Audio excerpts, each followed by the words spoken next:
A better life, better vision, what you wanting? Let's make it happen. Time to choose the better story. Come on. Choose the better story. Hey, choose the better story. Yeah. Hey, welcome back everybody to another episode of Choose the Better Story podcast. This podcast is about vision, mindset, performance, and purpose. Hey, this is the first episode that I'm actually going to make an ask of the audience. For those of you who have been listening along, you know that I've been doing interviews every other week with people in the community. And I'm starting out with interviewing people from my hometown, Paradise, California. But I'm also really excited to get to know people from outside of the Paradise area. And this is where I need your help. I don't have access to a whole ton of people just because I've lived in one place my entire life. But my goal through this podcast is actually to connect with people across the United States, potentially even across the world. That would be really fun to me. And I know a lot of you who are listening, you've got a network of people that I don't have a network with. And so if there's anybody that you can think of that would be a great person who has lots of energy and would absolutely fit this theme of choose the better story, I would love the opportunity to interview somebody from across the United States or on the other side of the globe. That would be really fun for me. If you have somebody in mind, you can reach me on Facebook or Instagram. It's ryanwright.official. If you want to look me up at either of those sites, I would love it if you send me a message and say, hey, this is somebody I think you should definitely interview. And this is why. I would love to know who that is and love to put them on the calendar and get them on the show. All right, so let's talk about what we got in store for today. So where we've been in the last couple of weeks, we've been talking about how every story has three characters. And the last time we were together, we talked about one of those characters is the main character, the hero of the story. Today, we're going to take a turn and talk about another character that's an essential part of every good story. If you've ever been to a movie and the movie's been good, this character has been part of the movie. Let me give you just a couple clues of these types of characters. Are you ready? Hannibal Lecter, Lord Voldemort, the Joker, Norman Bates from Psycho, Prince Hans, Michael Myers, Sauron, Freddy Krueger, Jason Voorhees, Pennywise, Scar, Ursula, and Darth Vader. That's right. Today we turn the corner and we're going to be talking about the villain. The villain has entered the scene and we're going to talk about how important the role of villain is to a story. And let's be honest, the villain is a key player in a really good story. That's why we go to the movies. Now, remember, the hero of the story really wants something. Really wants something. And the purpose of the villain is to kind of prohibit the hero from just getting whatever he or she wants. And so there's always conflict in the movie. What has to happen with the villain is the villain has to be faced, the villain has to be overcome in order for the hero to get what he or she really wants. And this is more than just what happens in the movies. Think about some of the biggest problems that you've faced in life, some of the biggest challenge that you personally have had to deal with. Can you not agree that that was probably the time in life when you also grew the most? And that's actually why we go to the movies, because when there's real stakes and there's real tension, it creates a real powerful story. Usually in movies, the villain is portrayed in kind of two different ways. One is like an active pursuer. When I think of that kind of villain, I think of I used to have a dream when I was a kid. It was a reoccurring dream. Maybe you've had something similar. You ever have a dream where you were being chased by someone or something scary? I actually had dreams where I was being chased by this scary creature. It happened over and over and over.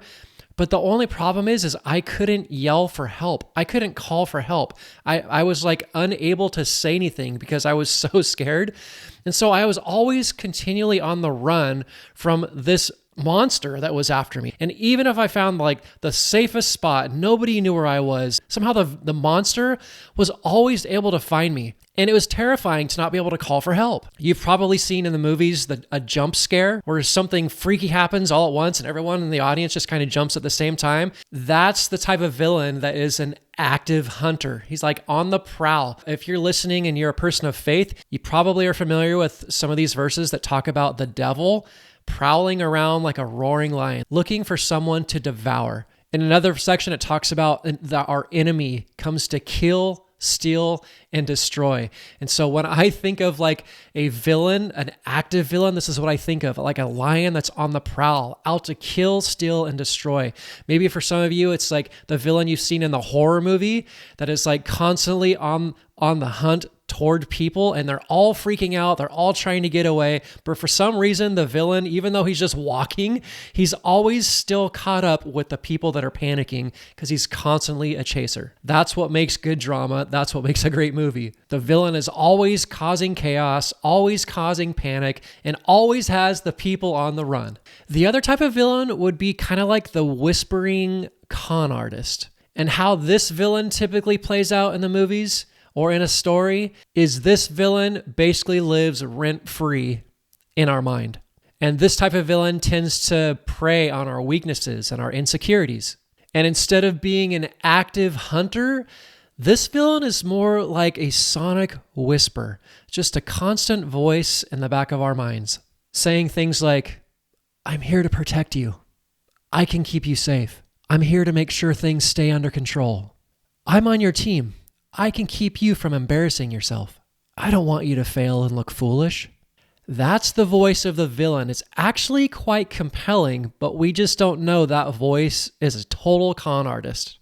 And so we've got these two voices in our head. We've got the voice of the hero, but we're also battling the voice of this villain who's constantly whispering, has a sonic whisper, and that's where your personal responsibility comes into play because you, the hero of the story, you have the choice who to hand the mic to. You've got the choice who to give airtime to in your mind. But make no mistake about it, without a villain present in your life, it's not really a story. And if it's a weak villain, it's probably a weak story. But if it's a strong and mighty villain, oh man, that's the makings of a powerful story. I know this is going to age me, but when I was growing up, I used to watch the cartoon Scooby-Doo. And in that cartoon, usually the same thing happened in every episode. I don't know why I didn't get bored to tears because every episode was essentially the same thing. In every episode, the gang stumbles upon a mystery. And a scary character enters the scene, aka the villain. And everyone freaks out because the villain is super scary. It's like the worst nightmare has happened in every single episode. And so the gang always splits up and they try to uncover and solve this mystery. And they're trying to find out who the villain is. And by the end of every episode, they have captured the villain. And the very final scene, they always unmask the villain. They take the mask off the villain. And underneath the mask, they find out the mystery of the entire episode. And at the end of every episode, the unmasked villain usually says something like this: well, if it wasn't for you meddling kids, I would have gotten away with this. And so today we're going to do a little bit of meddling, and we're going to try to unmask the top 5 villains that most people tend to deal with in life. The first villain is the villain of distraction. And the villain of distraction is out to take your time. And so instead of thinking of this villain as a grotesque monster with a huge mask on, get this image in your mind of a human form, but instead of a head, it's just a clock. And that's what the villain of distraction is all about. He's just about wasting your time. And the weapon he uses is endless distractions that we deal with. And we know about these distractions because we live them every single day in our life. From the moment we wake up, sometimes the very first thing that we do is we pick up our phone. Distraction.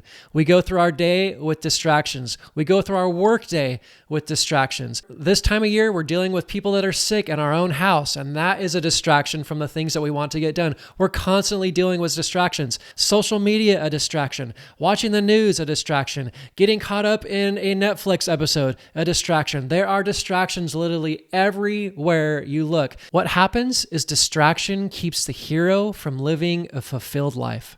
Some iconic lines that the villain of distraction might use would sound like this: just 5 more minutes. Just 1 more episode. You deserve a break. You can get to that later. Those are the types of things that this villain loves to whisper. It's a sonic whisper in your mind, trying to convince you that it's okay to remain distracted and continue living life without meaning.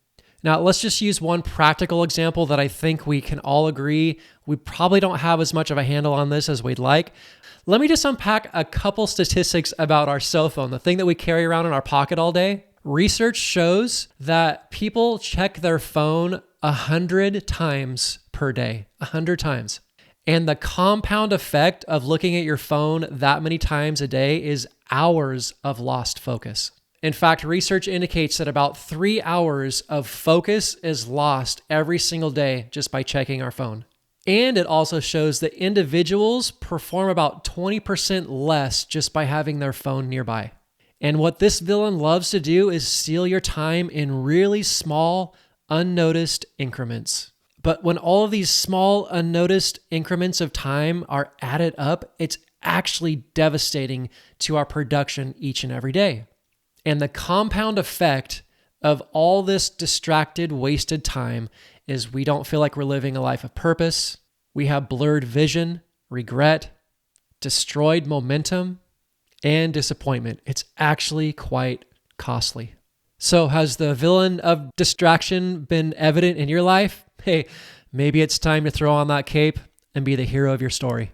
The second type of villain is the villain of comfort. The villain of comfort is like a silent seducer. If you want to put this villain into a picture form, think of this villain like a Snuggie or a really warm blanket. Think of a warm blanket on a nice cold day in your house when it's chilly in the house. Doesn't a nice blanket feel good? That's exactly what the villain of comfort is like. And this villain of comfort whispers to you to keep playing it safe and avoid risk or discomfort at all costs. And comfort isn't evil, but it is seductive. Just like a Snuggie on a cold day in the house, it offers warmth, predictability, and ease. But it slowly trades short-term relief for long-term regret.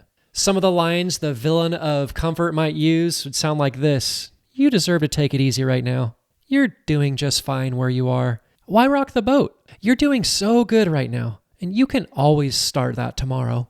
And how this villain wins is by making stagnation feel like peace.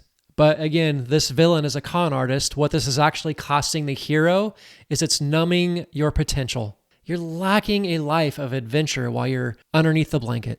It's slowly increasing your laziness, and you're experiencing little or no growth or fulfillment in your life. Now, is the villain of comfort present in your life? Maybe it's time to throw on that cape. The third villain is the villain of confusion, and this villain loves to cloud your direction. When I think of an image of what this villain kind of looks like, it's not a person.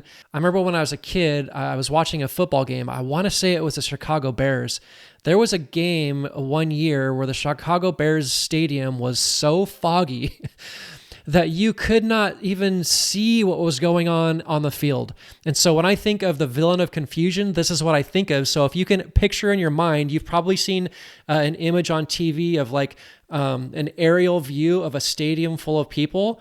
Get that in your mind, a stadium full of people, but now there's an intense fog and you can't even see the people. You can't even see the field. It's absolutely confusing. All the people in the stadium, they can't even see across the field. They can't even see the players on the field.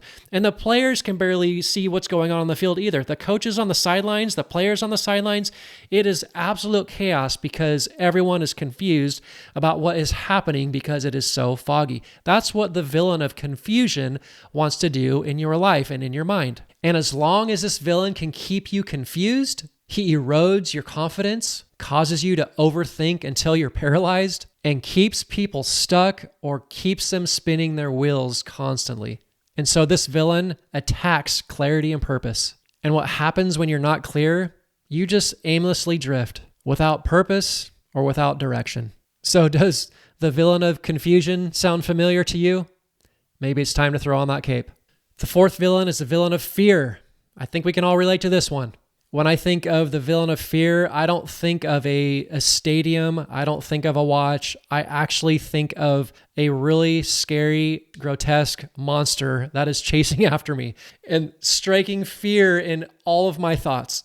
And this ugly monster keeps people from taking action. it actually disguises itself. Again, this is a con artist, disguises itself as safety, but it's really control. And this villain thrives on what ifs. And these what if statements just cause you to consider the worst possible outcomes. And when you consider the worst possible outcomes, you are paralyzed by your fear and you will not act. That's exactly what this villain wants. This villain will say things like, what if there was a better time? What if you fail? What if you're not ready? What if you make a fool of yourself? And what if it doesn't work out? Those are the kinds of what if statements that this villain just pounds you with in your mind. And it convinces the hero that risk equals danger. And this is how the villain of fear is an actual con artist. Fear doesn't actually need to defeat you. It just needs to delay you long enough that life passes you by. And so how is the villain of fear a con artist? By making inaction seem responsible. And the cost of not taking action, it kills intentional living. It makes you deny your calling. It holds you hostage to the opinions of other people. And ultimately, the cost of giving the villain more airspace, more airtime in your mind is missed opportunities. So is the villain of fear keeping you from your best life? Hey, maybe it's time you get that cape out, dust it off, and put it on. And the fifth villain is the villain of self-doubt. And the motive of this villain is to control you through your own insecurities. And the weapon that this villain uses is comparison to other people and your own negative self-talk. The villain of self-doubt loves to whisper, and this sonic whisper tries to remind you that other people are more qualified than you. They're more talented than you, and they're more deserving than you are. And this voice isn't loud unless you turn the volume up. But a lot of us that deal with the villain of self-doubt, I think if we're honest, we've got the volume level turned all the way to 10. We listen to that voice constantly at the highest possible volume in our minds. And as we play this out in our minds at the highest possible volume, we start to believe that the lies that this villain tells us is actually the truth. And so we start believing things like, you're not ready yet. You don't belong here. That other person is way better than you are. And who do you think you are? We start giving airtime and loud volume in our minds to that kind of thinking. You can see where that will cripple someone right away, especially the hero of the story.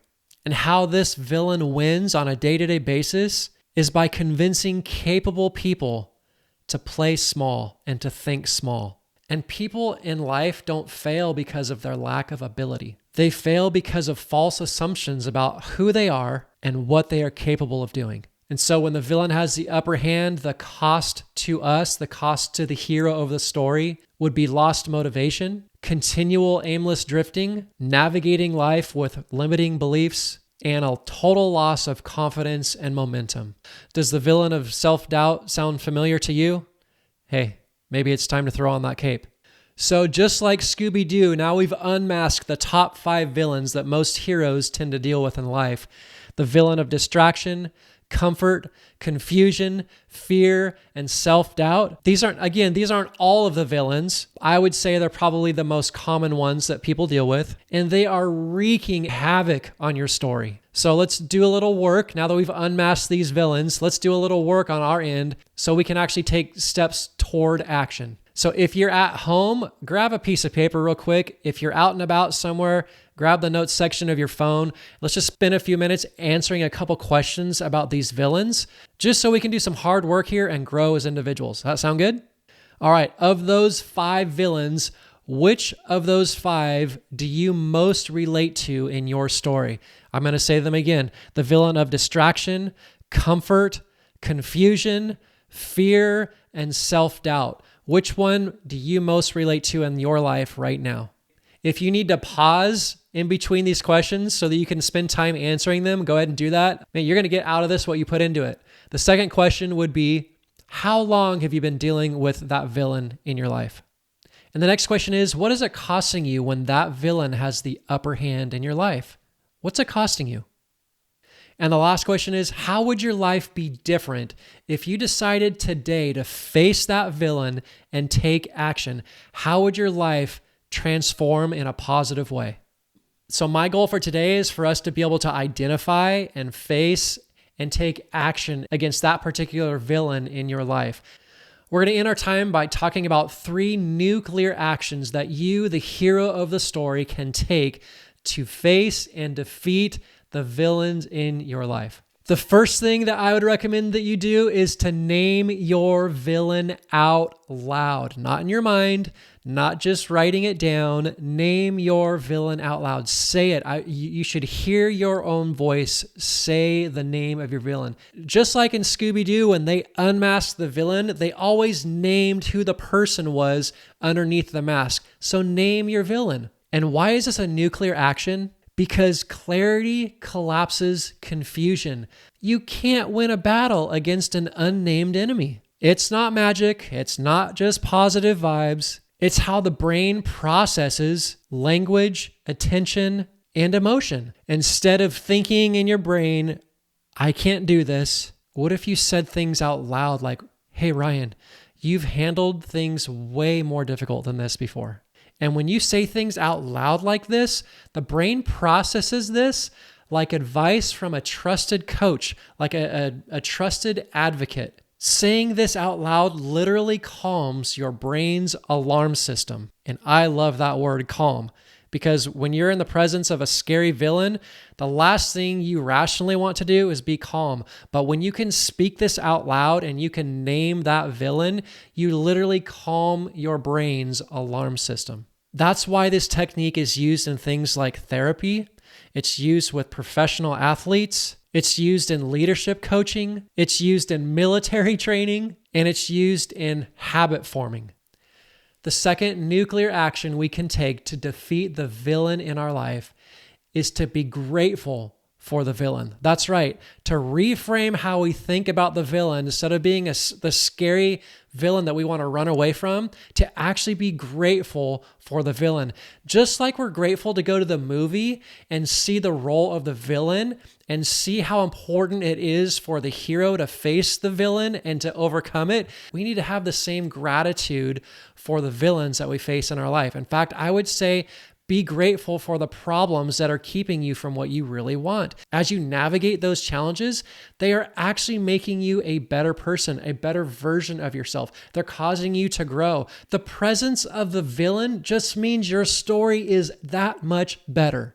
If there wasn't a villain in your life, if everything was just easy for you, that would be an absolutely boring story that no one would want to tell.